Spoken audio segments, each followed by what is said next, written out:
Hello and welcome. How much clout does the African Union really have, and why has it struggled to bring resolution to the conflict in Libya?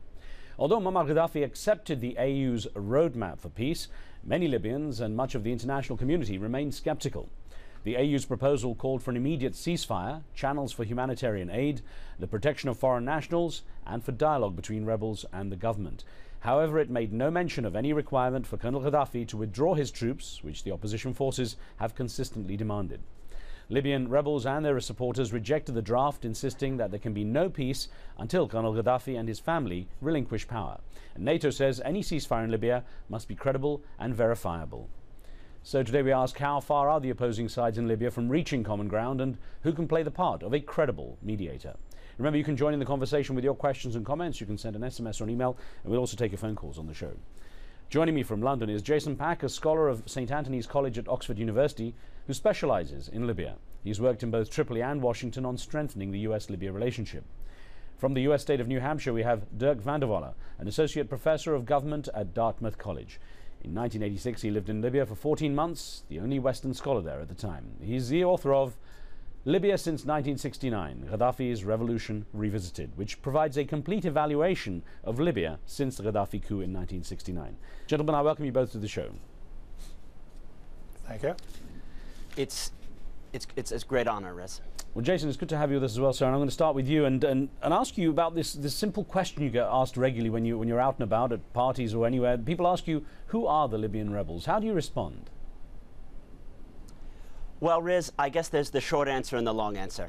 The short answer is, who are the Libyan rebels? They're the only game in town. The long answer is, when you hear American politicians like Secretary Clinton or Robert Gates, or particularly some Republican congressmen, say, we don't know who the Libyan rebels are, I'm not sure we should be supporting them. That's in fact a myth. We do know who the Libyan rebels are. There are two discrete groups. There are the fighters, and there's the political leadership. The political leadership is people who've been on the international scene as reformist technocrats for the Gaddafi regime, or human rights lawyers, or prominent other Libyans of Eastern Cyrenaican origin. And we have a good idea, in fact, what their political program even is.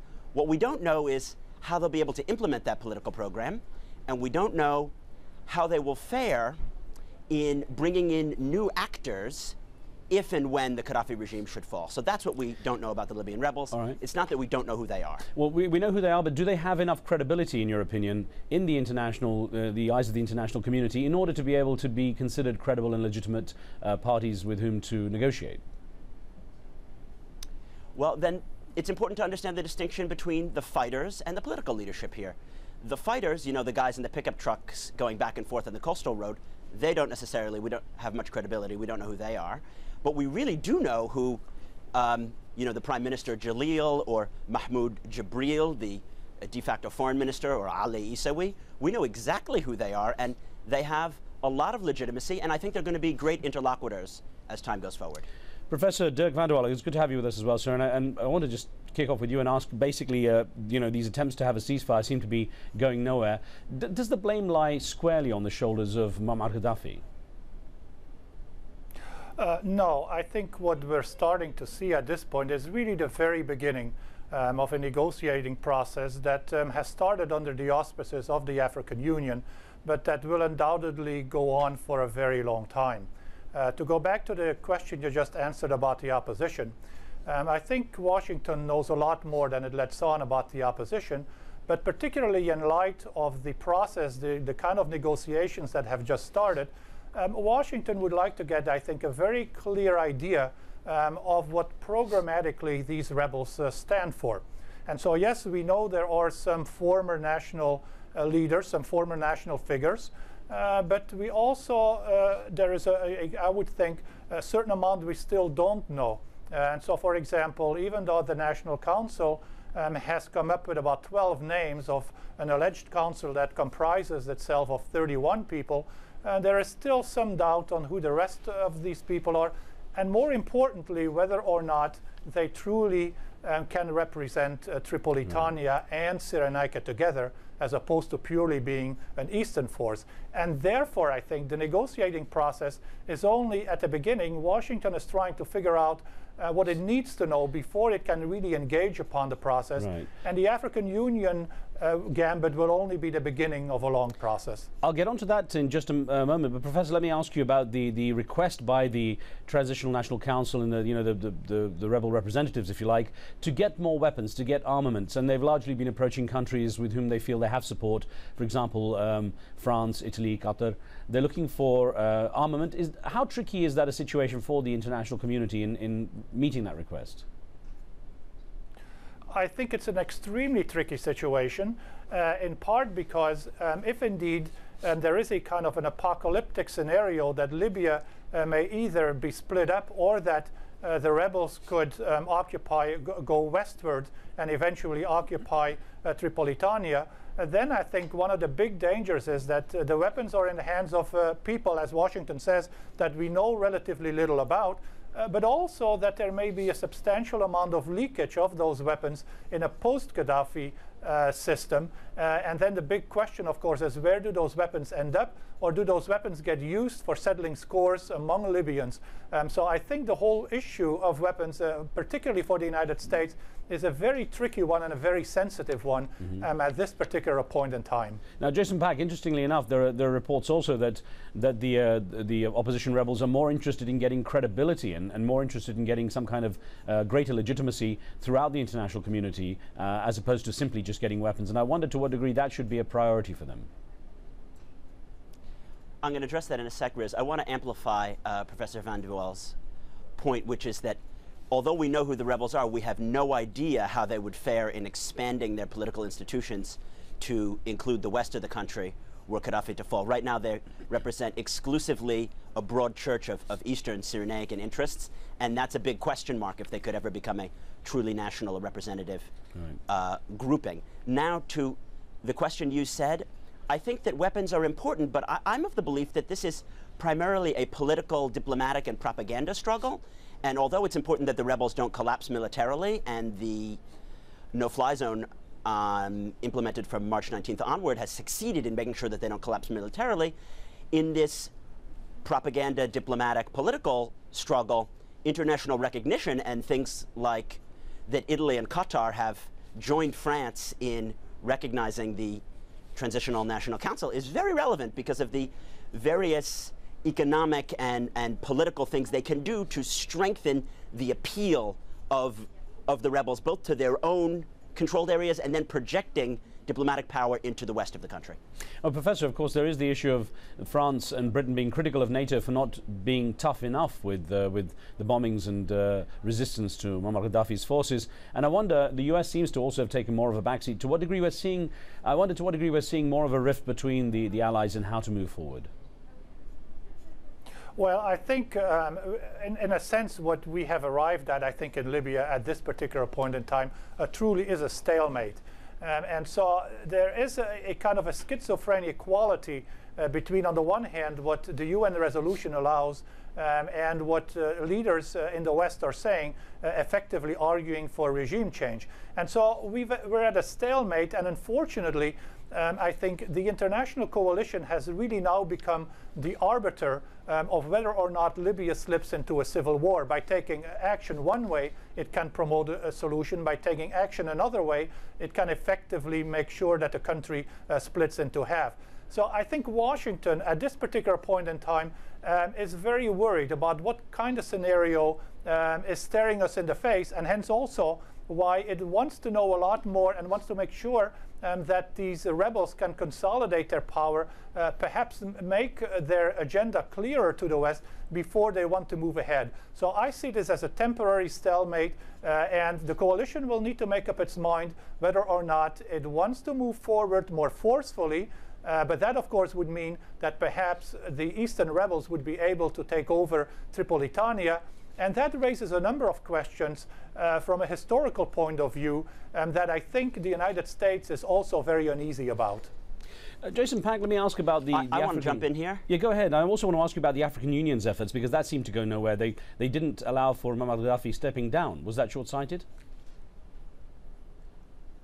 I'll treat that secondly. Sure. Well, I agree with Professor Vandewalle that, in fact, there's great concerns in Washington about what's going on the ground, but I believe the military situation has stabilized, and it's not a stalemate, because if you look at the political situation, it can be that the Gaddafi regime is crumbling from within, and you need to consider the Musa Kusa defection and the things that are happening today about that. We'll probably come back to that, so I'll treat the African Union issue right now.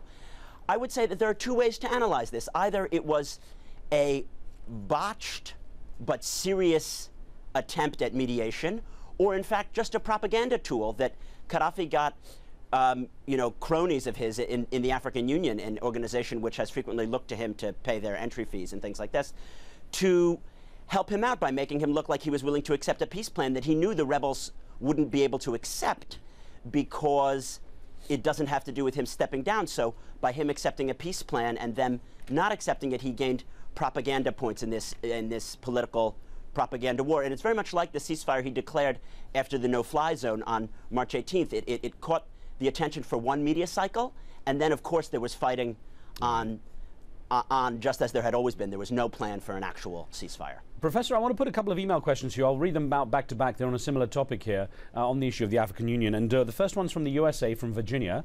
And this comes in from a viewer by the name of Michelangelo, who wrote in saying, Gaddafi's connections within the African Union give him too much power. He already expressed his refusal to pull out of occupied towns and step down. What do the rebels stand to gain from negotiations?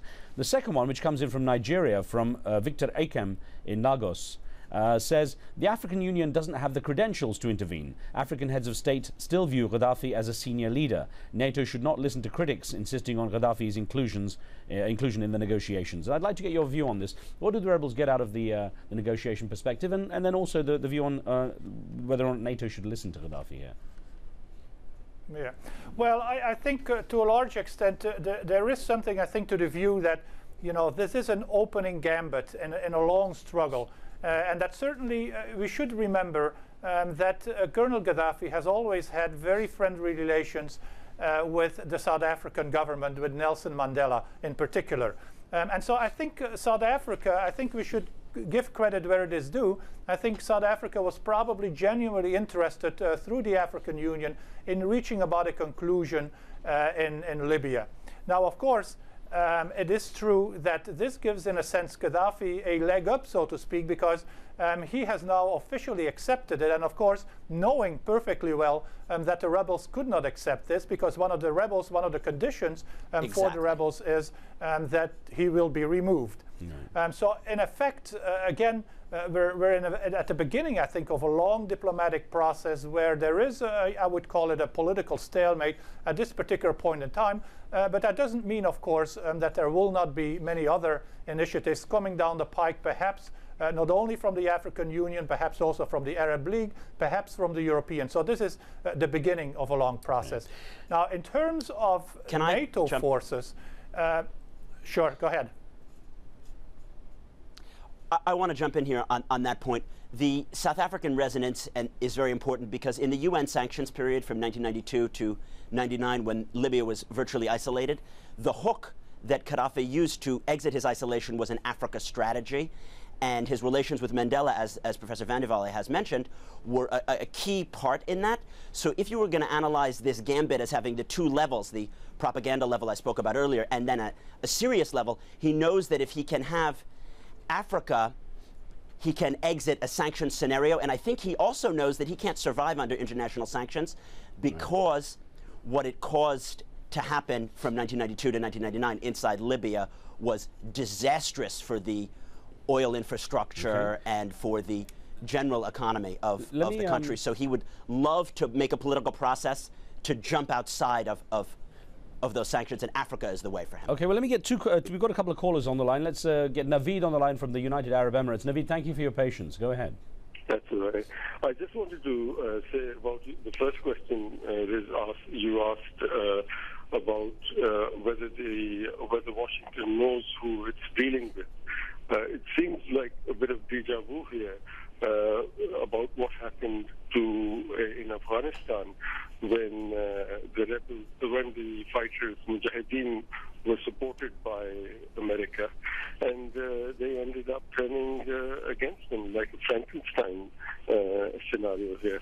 So I just wondered whether that is why America is hesitant about going all for it. I'll get both perspectives. I'll start with the professor, and then Jason. Jason, let me come to you in just a second. Professor, I saw you nodding, and Jason was shaking his head. Sure. Well, I mean, absolutely. I think the United States, has very wisely stood back in a sense and looked at what is happening in Libya. It is not sure exactly what the opposition represents, although, again, I think it knows more than it lets on. But it is trying, I think, the rebels to come up with a program that it can then more forcefully support, at least then knowing what exactly that opposition stands for. It certainly wants to avoid what happened in Afghanistan, and the only way to do that, frankly, is to push the rebels, to push the opposition to come up with programmatic clarity, so that at that point the United States can really step in and say, this is what we can support. The one issue that is left unresolved, and why I think also Washington is very reluctant, is that whatever happens, it needs to resolve the problem of Tripolitania, the western province in Libya, and how people that may have supported Gaddafi until the very end, how those people will become incorporated into a new Libya, a Libya hopefully that won't split apart. So that, I think, is why, from a tactical point of view, Washington is still reluctant to commit itself fully at this point. Jason, do you see it differently? Well, Professor Vandewalle raises all crucially important points, but I would put the emphasis just slightly differently, that in Afghanistan in the 1980s, we knew we were supporting Salafi Islamists. Just during the Cold War, we had supported Salafi Islamists against the Soviet Union. So that came back and bit us, but we knew who we were supporting.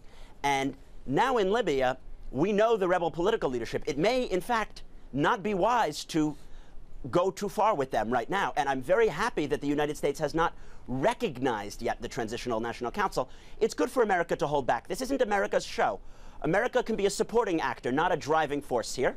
But that isn't to say that we know that the top leadership of the TNC are secularist reformers, most of whom participated in the reform efforts during the détente period between the West and Libya, and were dissatisfied with the slow speed and the back movement on pro-market and pro-Western reforms. And we know that they're going to adopt pro-business, secular, pro-human rights things. We just don't know if they can command the political will outside of Cyrenaica to implement them. So that goes back to the key point that Professor Vandewalle has raised, which is that what we're seeing now is a fairly Cyrenaican movement, and it may not get traction in the rest of the country, especially with the former loyalists of the Gaddafi regime. It's a huge unknown. Well, we've got Alexander on the line from Virginia. Thanks for your patience as well. Go ahead.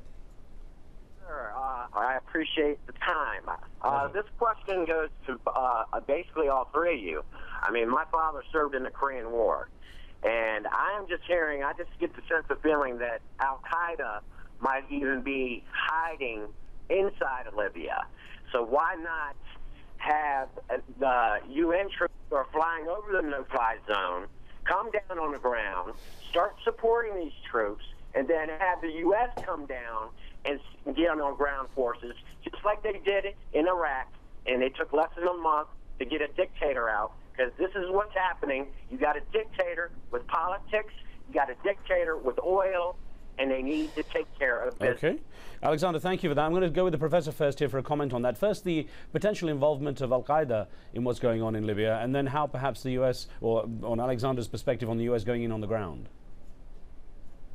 Well, we know, of course, that there was active Islamic activism, particularly in the eastern part of Libya in the 1990s. A lot of that was eradicated by the Gaddafi regime. But nevertheless, we know also that a number of fighters from Afghanistan and so on from Libya have come back to the country. And so I'm sure there is a core or at least a group of people that would be inclined toward a kind of violent Qaeda-inspired solution. But I think my overall hunch is that there's still a minority within Libya, and certainly if you look at Libya in a historical context, and that I think the support for a violent type solution would not really be supported very strongly. Particularly Eastern Libya really has a tradition of a more Sufi, a more reflective kind of Islam, and so I'm not so particularly worried at this point yet about a radical Islamic movement taking place in Libya. Oh, let me get Jason. Now the other point, of course, that was. Go ahead, Professor. Yeah.